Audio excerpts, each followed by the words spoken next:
sometimes it's a question that came up in conversation or reading early in your time at the college. Other times it may have even pre-existed your arrival at the college. In other cases, a student learns what question to ask from reading of the great authors. I think something like that has happened in the case of Mr. Jones. Having dove deeply into Tocqueville, having brought his own questions to Tocqueville and dove deeply into him for his junior author project, he came out into the senior thesis with a new and sort of evolving set of questions that may not have even occurred to him before he had gone through that process of becoming a kind of disciple to a great author, in this case Tocqueville. I say kind of because, of course, the great authors themselves are not always the fullest embodiments of wisdom, and one of the things that Mr. Jones was able to do was to drink deeply from Tocqueville and then maybe push back a little bit with the help of a few other authors. So it has been my real pleasure to work with Mr. Jones during the last few months or a year, however long it's been at this point. And I'm very pleased to introduce him to you today for his oration, The Harmony Between Self-Interest and the Common Good.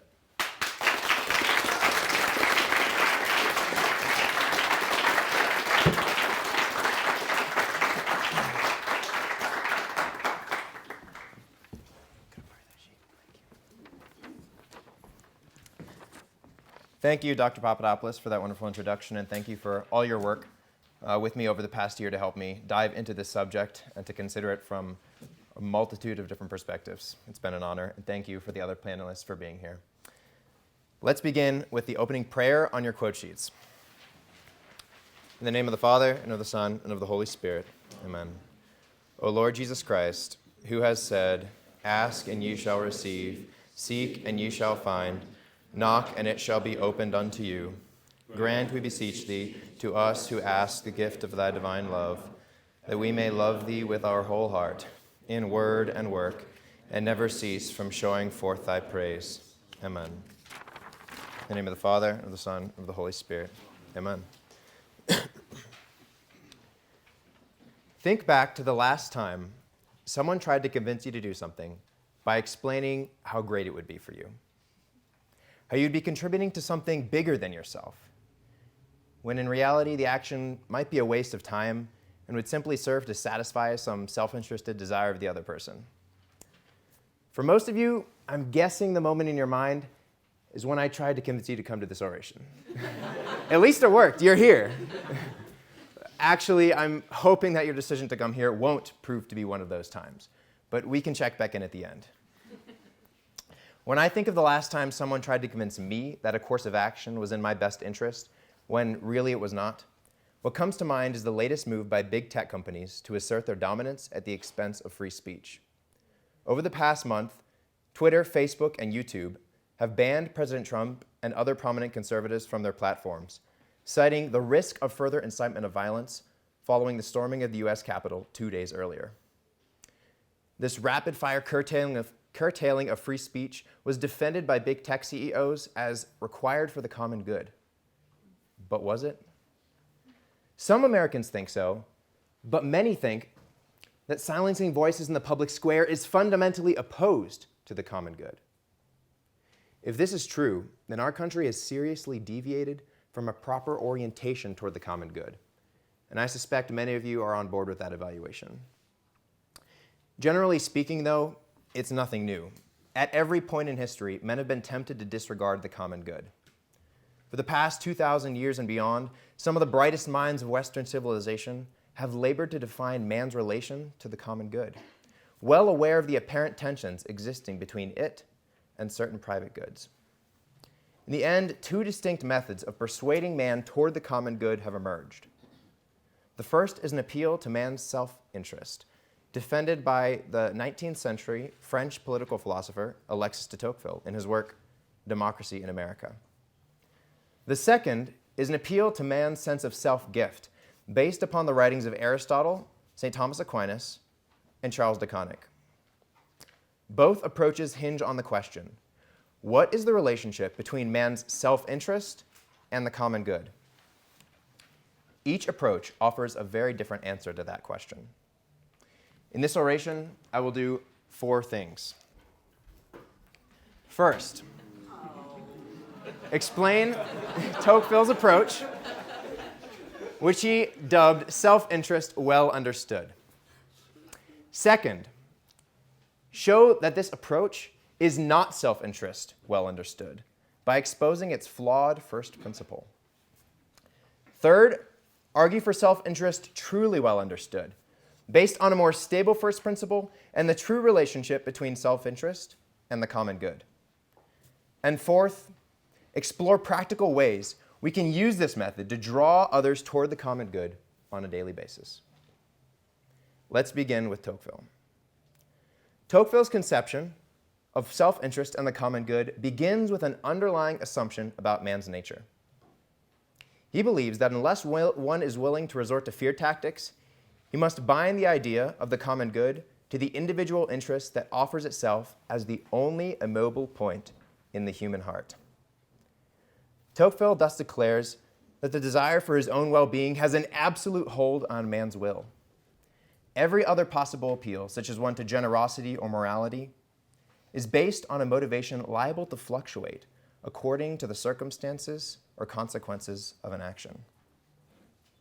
The cause of this motivational relativity is that as democracy continues to disrupt societal structures on its quest for total equality, mores are being altered, as Tocqueville writes.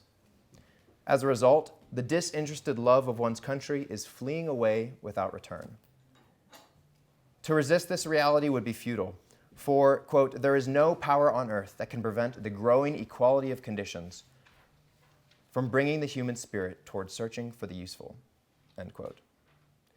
Due to the very nature of democracy, Tocqueville is convinced that man's subconscious philosophical paradigm has shifted to utilitarianism, and that as time progresses, individual interest will become, more than ever, the principal, if not the unique motive of man's actions. Hence, capitalizing on this principle of self-interest is the most powerful defense against themselves that remains to them, Tocqueville says. All other methods having little to no effect on man's deliberations. Tocqueville praises this appeal to self-interest for its cleverness, which is most powerfully demonstrated in the local townships of the United States. Avoiding the bluntness of traditional moral exhortations, the strategy subtly, quote, turns self-interest against itself, and to direct the passions makes use of the spur that excites them, end quote. To accomplish this, the original legislators of America, quote, gave political life to each portion of the territory in order to multiply infinitely the occasions for citizens to act together, end quote. Rather than pointing to particular manifestations of this intention in America's founding documents, Tocqueville turns his attention to the condition of society before his eyes.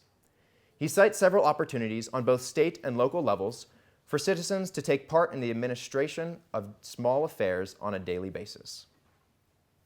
This political participation has 3 main effects that counteract the introverted tendency of the democratic man.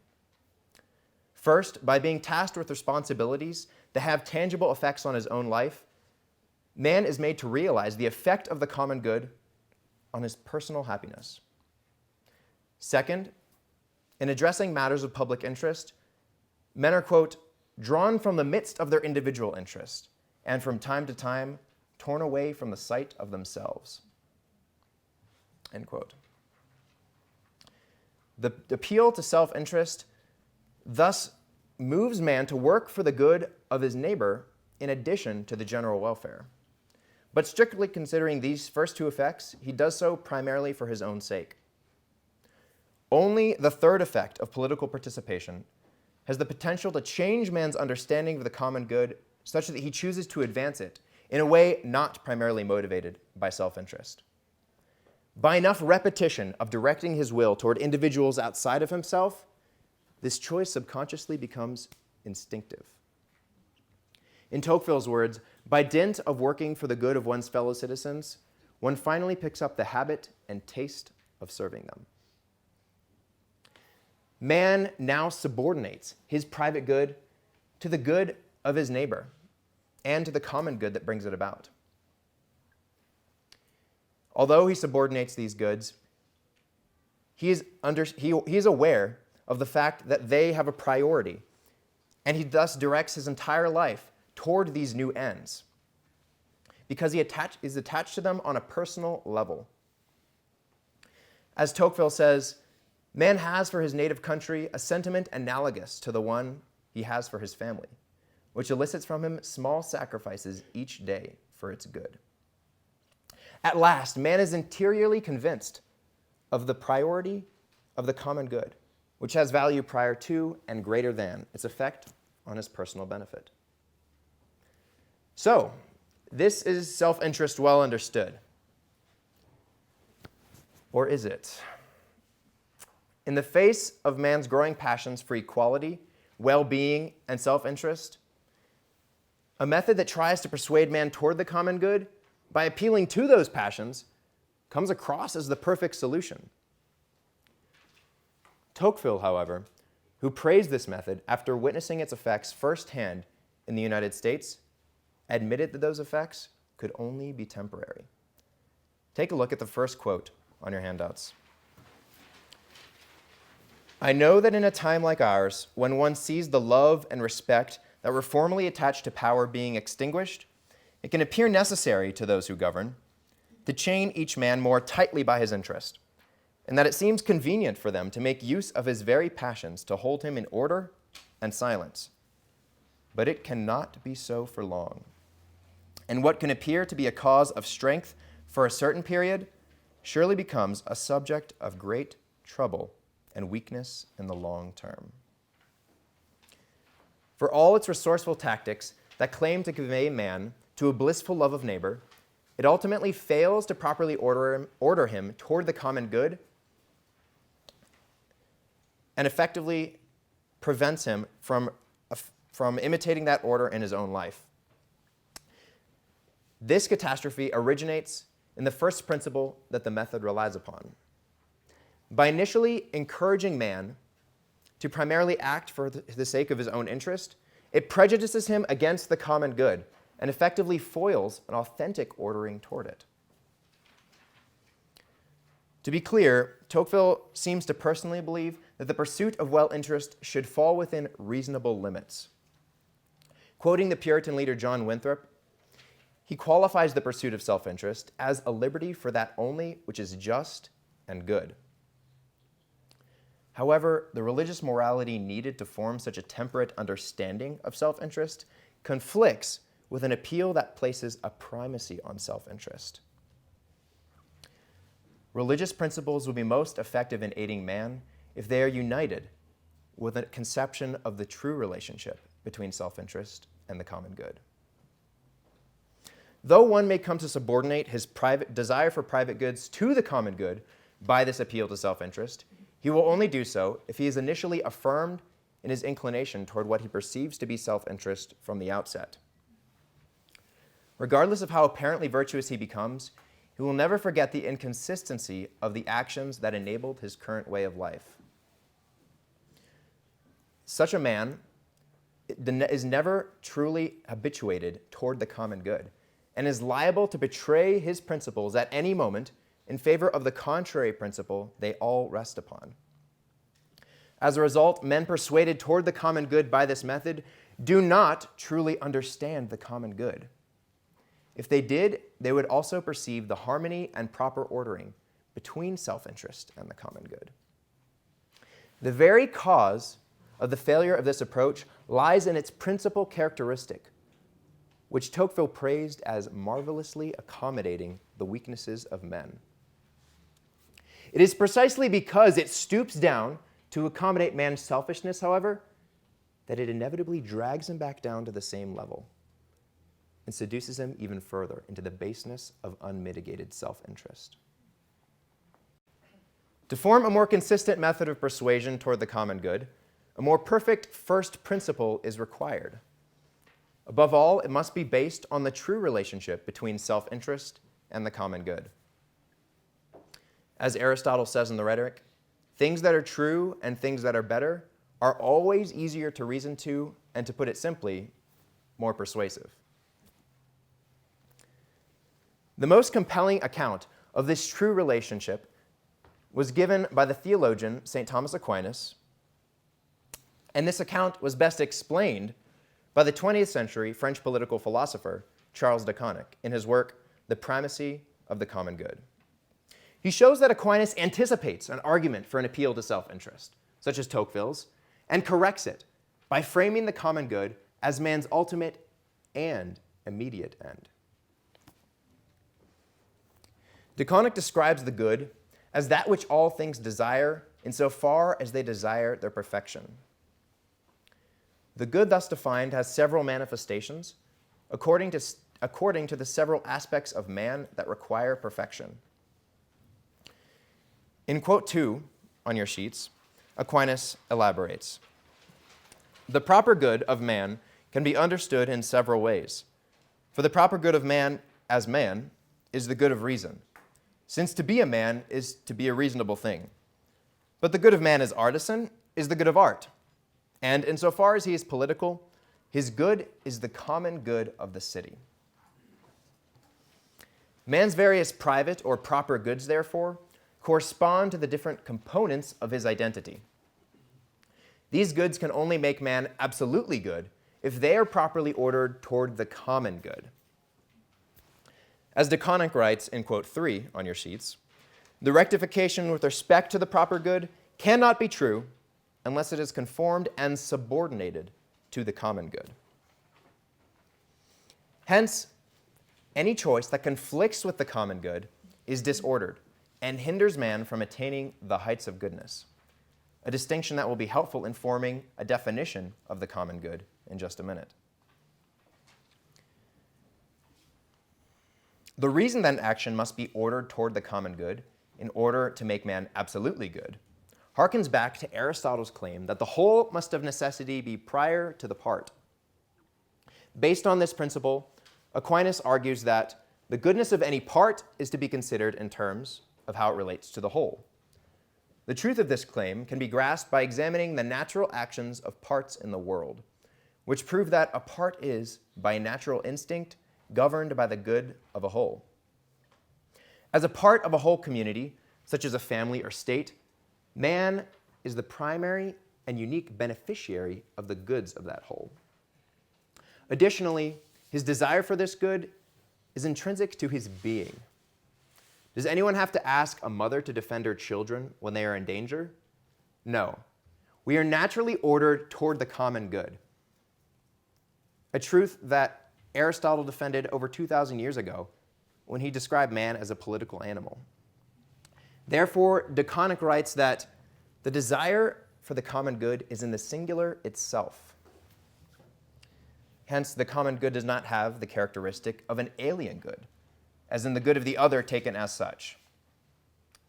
But if this is what the common good is not, then what, after all, is the common good?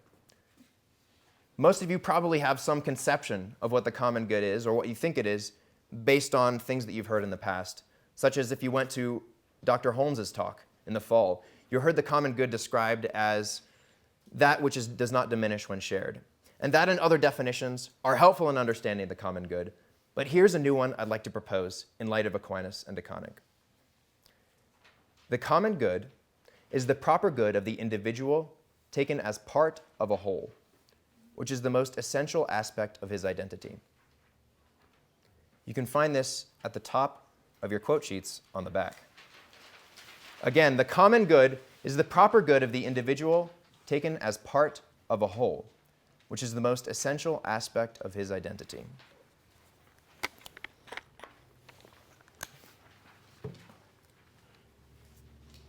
Tocqueville implicitly disagrees with this claim, since the first principle of his approach encourages the initial primary pursuit of self-interest.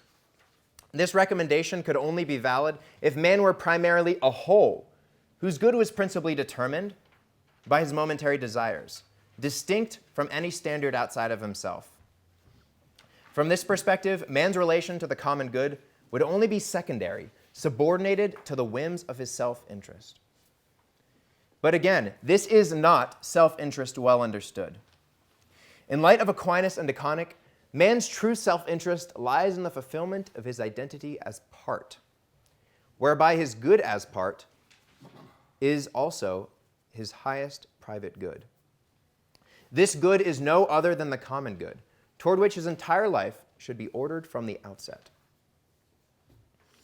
In what seems to be a direct renunciation of Tocqueville's reasoning, De Koninck denounces any attempt to promote the common good that subverts its primacy.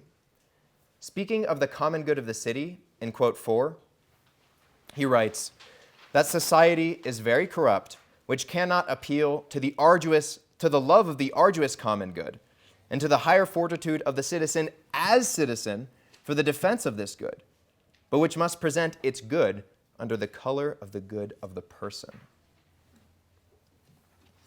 In accommodating man's weakness, the appeal to the primacy of self-interest guarantees that a lasting love of the common good will hardly ever be acquired. For according to Aquinas, the virtue ordered to a lower end cannot make its act to be ordered to a higher end, save by means of a superior virtue.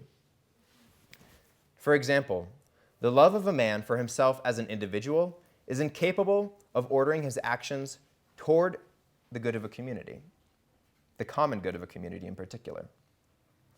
Only the love of a man for himself as a citizen can properly direct man's actions toward the common good of a city. For a man who shares in the heavenly community, a still higher virtue is necessary, that supernatural love that has God as its beginning and end, namely charity. Here, we arrive at an approach that could be called self-interest truly well understood, a method of persuasion toward the common good that is superior because it is more true. Rather than vainly trying to cultivate the proper orderings just mentioned through lower virtues in an appeal to man's weakness, Aquinas and De Koninck provide the material for a higher appeal that calls him to cultivate virtue directed toward the common good from the outset. Man, like all animals, has a natural desire to sacrifice his lower private goods for higher ones. Since man's highest private goods are in fact common goods, this sacrificial instinct actually orders him toward the common good. This instinct must be the focus of any attempt to inspire such an ordering in man. It must be intentionally affirmed and cultivated as man's highest virtue, which also brings him the most benefit.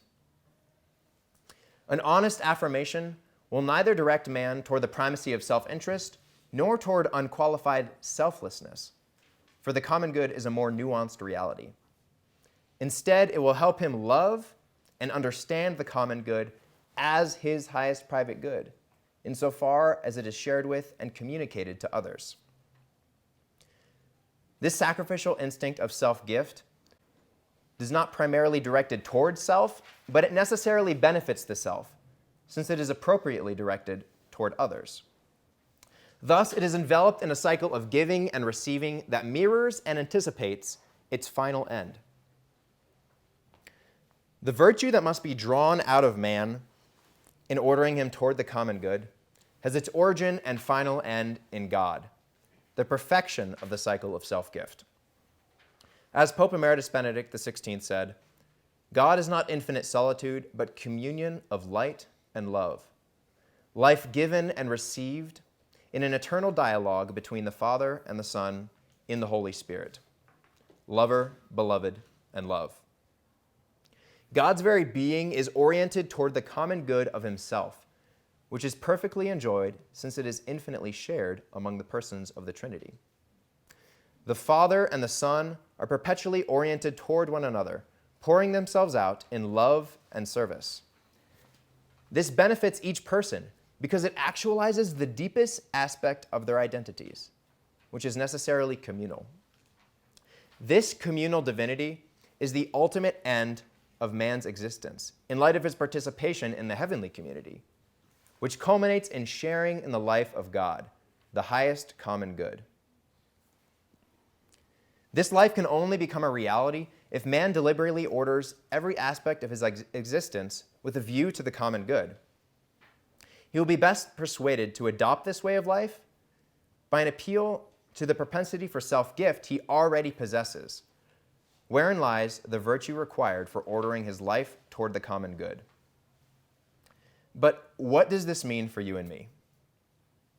Well, greater attention to the nature of man as primarily part allows for a rectification of Tocqueville's flawed first principle. This rectification involves a twofold practical approach, which must surpass the realm of mere rhetoric and delve into politics. As Aristotle says, rhetoric is inferior to the political art, so a truly holistic solution must involve a range of actions on multiple levels of man's existence. I don't pretend to have a grasp on the whole solution, since the problem is so large, but an emphasis on small associations and personal example is a good place to start. This emphasis, though distinct from Tocqueville's appeal to self-interest, springs from his own observations and refines the social habits praised in his work. First, a sense of functional relevance must be restored to small associations, such as neighborhoods, families, and churches. Tocqueville realized the importance of strong, well-ordered associations upon witnessing their relevance to American society in the 19th century. Without the presence of robust associations, Americans are relegated to the weakness and selfishness characteristic of isolation. Tocqueville is right to conclude that small associations are valuable because they enable man to aid each other freely. But they can only properly orient him toward the common good if they are capable of creating opportunities for him to impact the lives of others in meaningful ways. In the influential 1977 essay entitled "To Empower People," scholars from the American Enterprise Institute argue for an approach to public policy that fosters and protects small associations. Small associations are also known as mediating structures because they bridge the gap between individuals and large institutions. At the most basic level, quote, "We should learn to ask about the effects of public policies on mediating structures," end quote. What might this mean? Well, to restore meaning to neighborhoods, decision-making should be returned to local communities. To restore meaning to families, policies should respect family autonomy, such as through voucher programs that expand school choice. To restore meaning to churches, they should be given greater freedom to maximize their contribution to the public interest, which could involve eliminating restrictive tax policies. For example, the Johnson Amendment, which currently prevents churches from speaking about politics if they want to receive a tax break.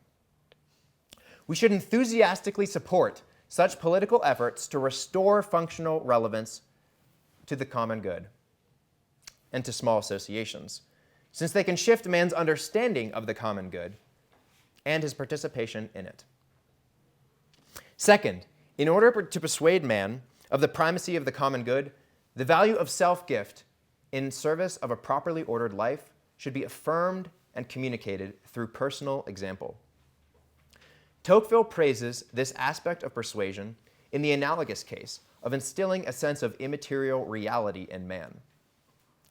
He insists that the only efficacious means of restoring this sense is for men to act every day as if they themselves believed it. Once a man witnesses another person acting in accord with a principle, he has a context for understanding that principle and imitating it in his own life. Men are physical beings, and we come to learn things through sensible realities. So this method is wonderfully commensurate with human nature, which fortifies its appeal to his heart.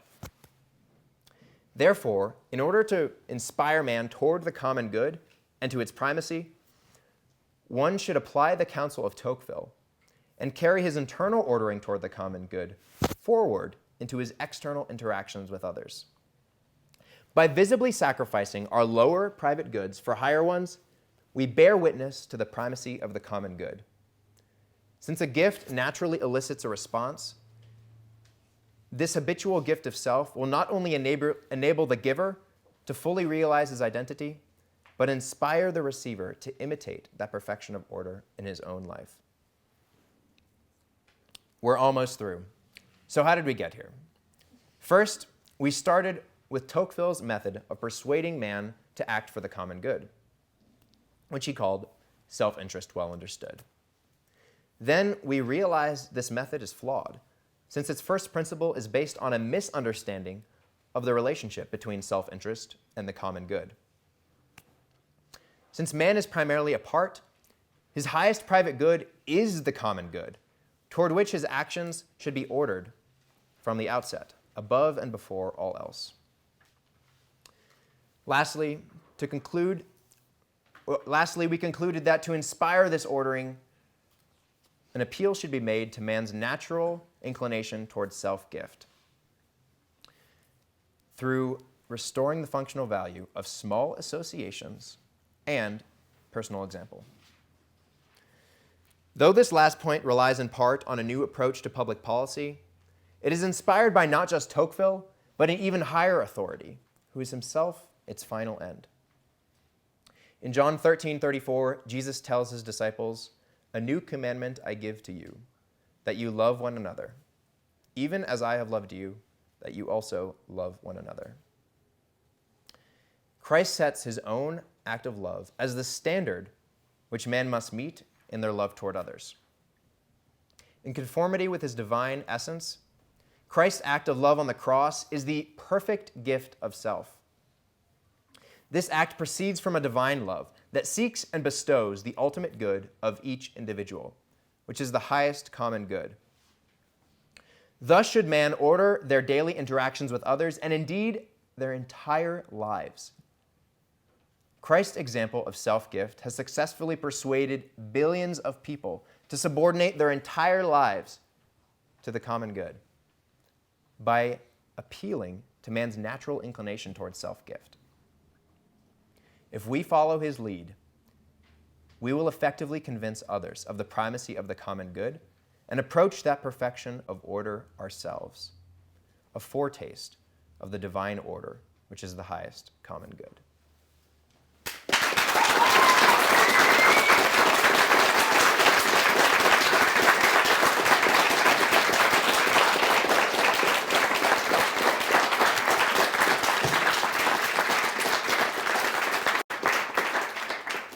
We'll begin with questions from my fellow panelists and myself, and then the audience. Well, Anthony, I'm not sure that Monsieur de Tocqueville, if he were in the room, would think that you had given an accurate account of how and why he's talking about self-interest, correctly understood. For one thing, your first quote, isn't he talking about France? Who's his addressee? Ours. To whom is he addressed? I know that it is a time like ours. Mm-hmm. Are the Americans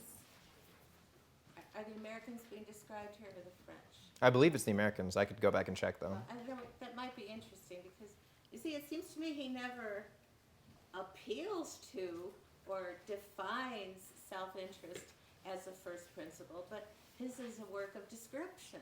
He's describing a situation, so it's not necessarily his fundamental point of departure about the human good achieved politically, but he's remedying a tendency, isn't he, that he sees in the American with a way of looking at it, as you said later, that could be modified through associations and so on. So if he thinks there's a remedy, it's not his first principle. He's remedying it, right? Well, I think he describes what he sees in America, and he uses language of defense of what he sees. I think the first quote that I mentioned, that the only way, that this is a quote from Tocqueville, that he seems to be writing based on his own thoughts, that he calls individual interest the only immobile point in the human heart. That seems to be his observation as a political philosopher, as a sociologist, and I think that's informing his understanding of the Americans' appeal to self-interest. So how is that different than the Christian understanding of the fallen nature? Yeah, well, I think the difference is what I found from reading Aquinas and De Koninck, which is seeing that, yes, self-interest is an immobile point in the human heart, but it's not the only one. And that's what I'm challenging a little bit. Well, that's what Tocqueville says by the spirit of religion. effort is to show that there are these counter forces in the American experience Yes. of democracy that's different than in Europe, and Right. he sees it emerging. So it doesn't seem to me it can be his ideal or what he's appealing to or trying to instantiate, but rather he's describing the difficulty of it. Forget that. How would you relate individualism in his critique of it to this teaching of self-interest, well understood? Yes, that's a good question. Individualism is a huge part of his understanding of self-interest. And he says that individualism in the long term will finally be absorbed in selfishness. And that's why he sees things like religious morality as a necessary check against individualism. And that selfishness is a kind of exaggerated love of self that calls one to consider himself as alone and really only affected by his own actions. So I think Tocqueville sees the appeal to self-interest as ultimately forming a kind of habit in man that will counteract his individualistic tendencies and orient him toward the common good. So, Anthony, it seems to me that to be fair to the author of this observer of American mores, to be fair, you have to see that his vantage point is often aristocracy. Yes. So, if you put those two descriptions together in his work as a whole, can you really be at peace with him saying self-interest, rightly understood, is the only way, and this is the most reasonable way? Isn't there an alternative kind of view of social life that he is describing in aristocracy as well? I mean, isn't that part of the vantage point of the book? I think so. And that's why the alternative solution that I'm proposing is springing from his own observations, as I said. I think by focusing on his understanding of social habits that draw man out of himself and help him to actually understand what the common good is by putting him in a place of community in these small associations, he's taking that's a way of taking the best that he sees from aristocracy and democracy and uniting them in a more harmonious understanding of the relationship between common good and self-interest. I just don't understand your adversarial stance toward Tocqueville. It doesn't make sense to me in order to lift up Koninck as if they were absolutely anyway, you know Koninck, you go ahead. Well, I can lastly make one point on that. The reason I'm kind of adversarial is because of one of the things I said in my oration, which was a quote from him, from de Tocqueville, where he says that appealing to capitalizing on the principle of self-interest, as he described it in his view of America, is the most powerful defense against themselves that remains to them. I simply disagree with that. I think there's a more powerful defense against ourselves that remains to us, and that defense is the appeal to self-gift. I think that's the most powerful defense because it's more in line with the deepest aspect of our identities. And that's why Tocqueville says that immortality and the Catholic Church are great correctives. Yes, I agree. Isn't, if I may just interject briefly, isn't the ours in the first quote, all of us who are in the democratic epoch, not America or France specifically, but in a time like ours, in a democratic age, which all of, post-Christian...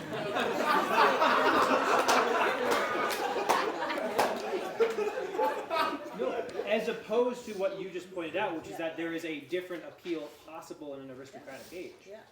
So this is actually coming from the chapter, chapter 20 in Democracy in America, and he says the title of the chapter is On the Industry in Place Hunting in Certain Democratic Nations. And in this chapter, on these 2 pages, he's talking about, like Dr. Papadopoulos says, democratic nations in general. And so in a time like ours, I understand there, because he has no reference to France in particular here, that it's applying to the entire world. But the larger point there is that Tocqueville recognizes that different appeals are available in a democratic epoch than an aristocratic epoch. That's all I wanted to.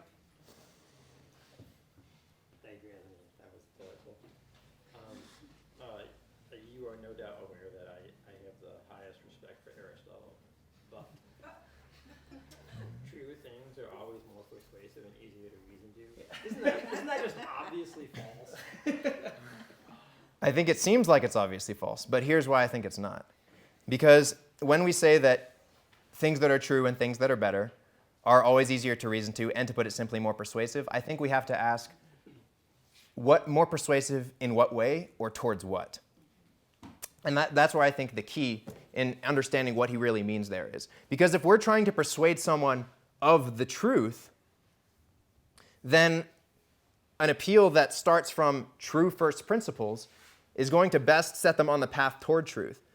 I think of a quote that C.S. Lewis wrote, and Father Anderson actually mentioned last Sunday. He said that if we put first things first, we get second things thrown in. But if we put second things first, we lose both first and second things. So I think if we start from a place of a true first principle of man's identity as primarily a part, not primarily a whole, then that is actually going to lead us to a place of understanding the common good and orienting ourselves toward it. Even if it only convinces 50 people, the appeal to the primacy of self-interest, because it's based in a flawed first principle, is not going to orient anyone toward an authentic understanding of what the common good actually is.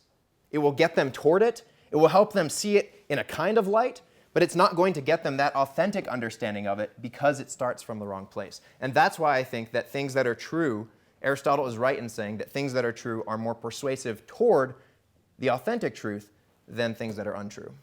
But it doesn't mean it will persuade more people or something like that. I don't think so. Isn't the difficulty that there's a difference between political rhetoric or persuasion about practical matters and deriving truth from first principles? Right. Otherwise, we'd have to just conclude that you must be wrong because most people aren't persuaded by your thesis, right? Or something like that. And that's not, in fact, how one reasons to what is true. Mm-hmm. Okay. Can I ask one other question?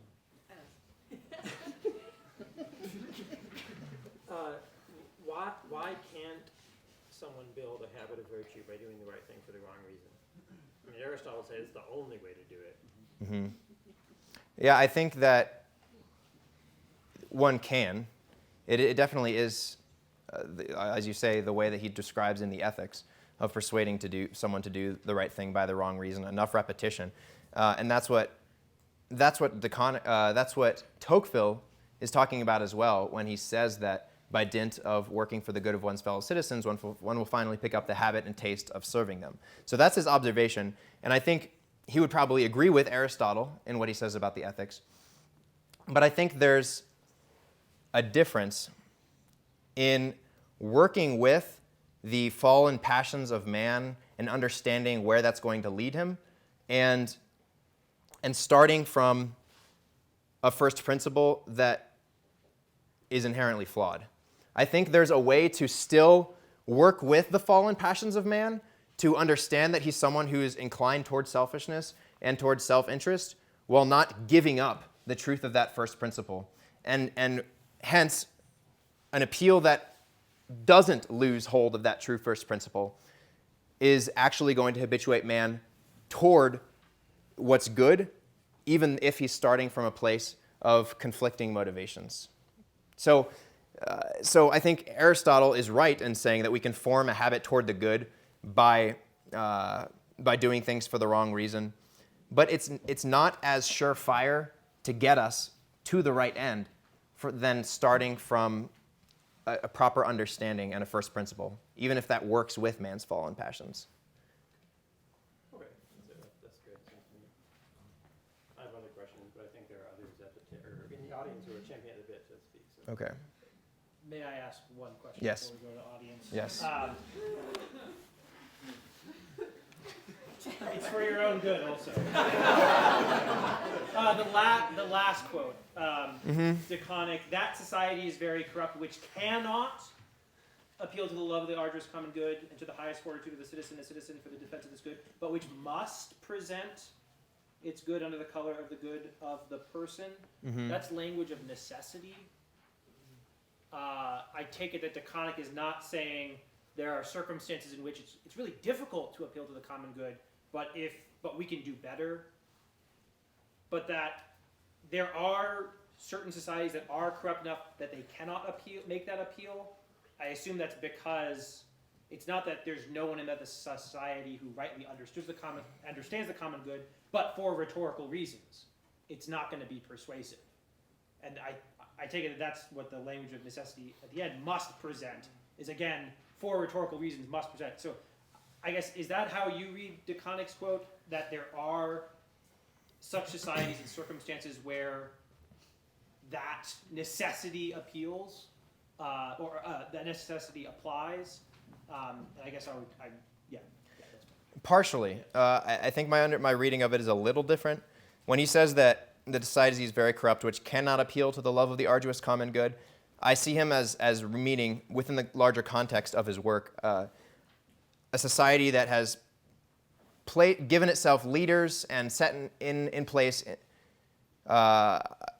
foundational understandings such that it makes it so that the leaders choose to do this rather than the other thing. So really one where it's not of absolute impossibility, and therefore they must use this other appeal, but they cannot because the way that you first put it, that their leaders or whoever's in charge of directing society doesn't have the right understanding of the common good, and so they choose this alternate method of appealing to the love of a man for himself. I don't think I even agree with that because of the second phrasing, but which must present. I think if it was the way you're describing it, it would just say, but which presents its good. I read it as a conditional necessity that the leaders of a society feel like they must present it that way. That's how I originally read it, and I think. And is your hope, because you end having compared the first principles and sort of systems of thought of De Tocqueville and De Koninck, you end with really turning to rhetoric and the question of what effective rhetoric will be and what the sort of best form of effective rhetoric that's both best and effective. Today, is your expectation that in such a society, I guess, rhetoric that is rightly based on the correct first principles of the common good will be effective, even though all the leaders of the society may be oblivious to it? That there's still a kind of opening in such a society? I think so. Yes, I think it will be because the principal correctives that I offered, which sprung from Tocqueville's observations, are things that impact man to man on a one-on-one kind of basis. So even if the leaders of a society feel like they must present the good under the color of the good of the person, even if they feel like they must, and they must because of their narrow, limited understanding they must, I think there's still hope in converting people toward the common good through a different way, through appealing to the love of a man for himself as citizen, because the practical applications I mentioned, personal example, that impacts other people. It can impact other people on a millions of people kind of basis, but it primarily works one-on-one. Who are the people right around me? And those are the people I'm going to affect by the choices that I make on a daily basis, as well as my interactions in small associations. So if I'm a member of everyone in my neighborhood, if everyone in my neighborhood sees me going out and working for the good of others and trying to help them based on their personal needs, that's going to have, I think, an even more impactful effect on how they view and live toward the common good than whatever the leaders do, especially if those leaders are thousands of miles away in Washington, D.C. Well, Tocqueville says the opposite. He says the leaders have to point to the immortality of the soul if a democratic regime is to survive. I think that is necessary. And that's why, yes, I think that is an important part of the solution. I don't think it can be only the interactions of ourselves on a personal basis. And that quote that I mentioned about, the only way for a man to instill that sense of immortality in others, he is referring to leaders, that they have to act every day as if they themselves believed it. So I think that is an essential part of the solution.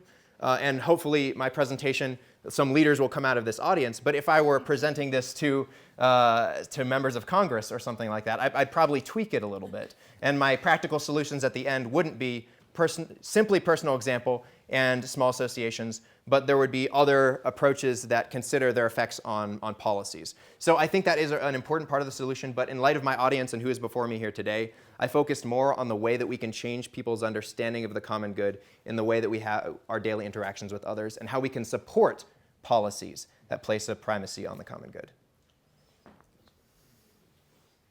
Yes? Thank you, Anthony. It's very well articulated and easy to follow. I have a question about your definition. Okay. You make a pretty provocative claim that the most essential part of man's identity is his identity as part of a larger whole. Mm-hmm. And I want you to elaborate on what exactly this whole is. If the whole is the family, I think I buy your arguments. If the whole is the political system here in Lander, I think I buy your arguments. If the whole is California legislation, I'm not sure. And so I guess, and what I'm looking for in your answer is, to what extent is the whole like a God-created structure, and to what extent is it a social contract created by the political systems of man? Yeah, that's a great question. This is actually coming from Augustine's City of God, which I use.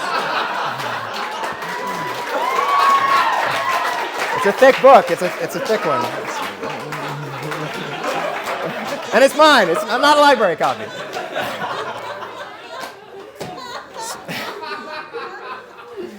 So, in City of God, I highly recommend it. Pick up a copy.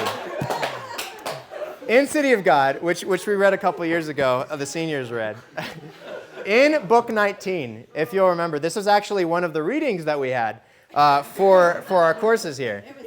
It's a great reading. Yeah, I have a whole section about it in my thesis. I can give you a copy. Yeah, so in chapter 19, in book 19, he really he dives into the understanding of the common good. And Augustine understands the common good a little differently than Aquinas and De Koninck. He understands the common good as peace, a harmonious ordering of parts. Okay? So the common good for Augustine is a peaceful harmony of parts working toward the good of the whole that they are a part of. And in describing man's relation to that common good, he lists off multiple levels of wholes of which man is a part. And so he starts with the most basic level, the ordering of the parts within a man's body. And that includes his different organs, but also the ones that he has a more direct effect on, such as the different aspects of his soul. And so man's parts should be ordered within him by himself in a kind of peaceful harmony, such that they're all working together for the good of the whole. Then he takes a step back and he says, okay, man has a relation to the parts within himself, but he also has a relation to those in his family. Man's relation to his father and his mother and his brothers and sisters. That's another whole of which he is a part, that he has an obligation to work toward the common good of, which again consists in a peaceful harmony among the parts of that whole. Then he takes another step back and he says, there's another whole that man is a part of, and that's the whole of the local community that he shares in. And that involves the harmonious ordering of one part to another part, which is one man to another man. So a peaceful harmony among those parts.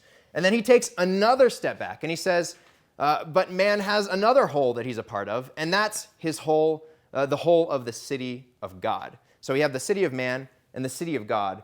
The same man is a part of both of those wholes, and he has an obligation to work for the harmony of the good of both of those wholes. And so in answering your question, man, the common good that we're talking about here, in light of Augustine's understanding of the common good, can be seen on multiple levels of his participation in wholes, in his own, the whole of his self, the whole of his family, the whole of his community, the whole of the city of man, and the whole of the heavenly community that he begins to partake of here on earth. And so when you're in a place like Lander, it can be a little easier to enthusiastically feel like you're working with other people for the good of that whole. In a place like California, it's not as easy, as you point out, where the government seems to be almost intentionally working against the common good of the whole. But that doesn't mean a common good doesn't exist. And that doesn't mean a common good shouldn't be worked toward by the members, by the parts of that whole community, even if it's more obscured than in another place. And so on every level of man's relationship toward a whole, he has an obligation to work for the common good of that whole. And it's really interesting because he describes these as almost circles that are emanating out in their sphere of influence. And he believes that Augustine believes, as you can read in Book 19, that the good of every whole, on that level, it must be subordinated to the good of the whole of the level immediately above it. And therefore, there is actually a harmony, not just among the parts of each level, but among the levels of wholes that man is a part of. And I think that's one of the most important aspects of understanding this definition of the common good as I give it here, which I did write myself, but it's based off of my readings of Aquinas, of Augustine, and of Aristotle. And that's why that understanding of the common good should actually impact every single decision that we make, because it has an impact on all of the wholes that we are a part of. Dr. Judd. Thank you, Anthony. I have 6 questions. Give me number 5.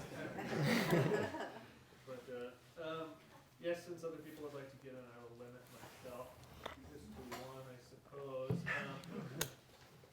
One question I really like to ask you about, but I think is not as directly related to your talk, is the connection between private good and common good. We had a nice discussion about it some months ago, but but in the context of your talk, Dr. Virginia mentioned this briefly in her question. Your talk here is titled "The Harmony Between Self-Interest and the Common Good." I can see that those would be in sort of perfect harmony before the fall. In what sense is there a rupture between the two now for us post-fall? The rupture post-fall between self-interest and the common good. That's what you're asking? Yeah, in what sense that exists? There must be some, we experience, I think, some disharmony between the two post-fall, but you didn't seem to touch on that in your talk. Right. But it seems like there is a real difference between man's self-interest and the common good before the fall, but it seems like there's some change that happens. Could you speak to that at all? Yeah, I think before the fall, there wouldn't have had to be such an emphasis on sacrifice. Sacrificing lower goods for higher goods, because there would have been a harmony already existent between all the goods that God gives us, as long as they're ordered toward God. But now we're in a state after the fall where even the goods of some parts, of some wholes that we are a part of, can lead us away from the good of a higher whole. And so I think that's where the rupture originates. And for example, those different levels of wholes that man's a part of that I described exist in Augustine's book. The good of, as we all know, the good of desiring food, the good of our bodies to sustain it, can sometimes distract us from higher pursuits, spiritual pursuits, our obligations toward the communities that we're a part of. And so we have to sacrifice those lower goods to properly orient ourselves in the higher levels of communities. And that's what Lent's about as well, trying to reorient ourselves toward the higher common goods of the communities that we're a part of. So I think that's definitely a part of it. And that's why I think that the appeal to personal example is especially effective, because it's a visible sacrificing of our lower private goods for our higher private goods. And so even if the goods of a lower level are truly the goods of that whole, and if they conflict with the goods of a higher whole, we have an obligation to subordinate them, and sometimes that means giving them up, if that's what the good of the higher whole requires. So I think that's a kind of a summary of the effect of the fall on the common good and the self-interest, but I think there can still be a harmony between them if we consider, again, the common good of each whole properly subordinated to the one above it.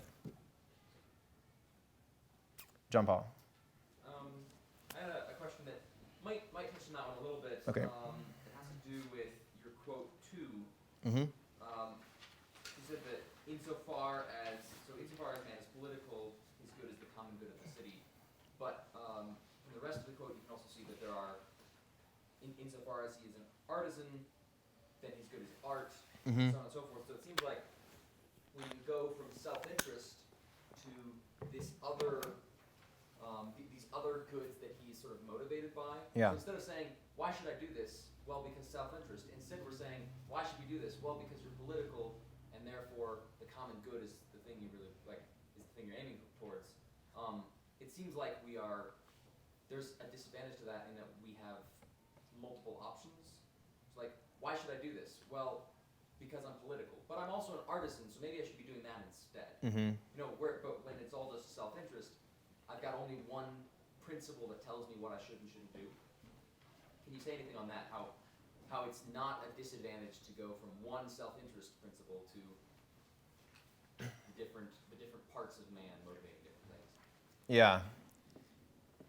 I think that if we were to stay with just one principle and simply saying it was self-interest and letting that be the only thing that directed us, I think we would be left in an even more confused state, because there wouldn't actually be an ordering outside of what we perceive as self-interest to help us understand which choice is best for us.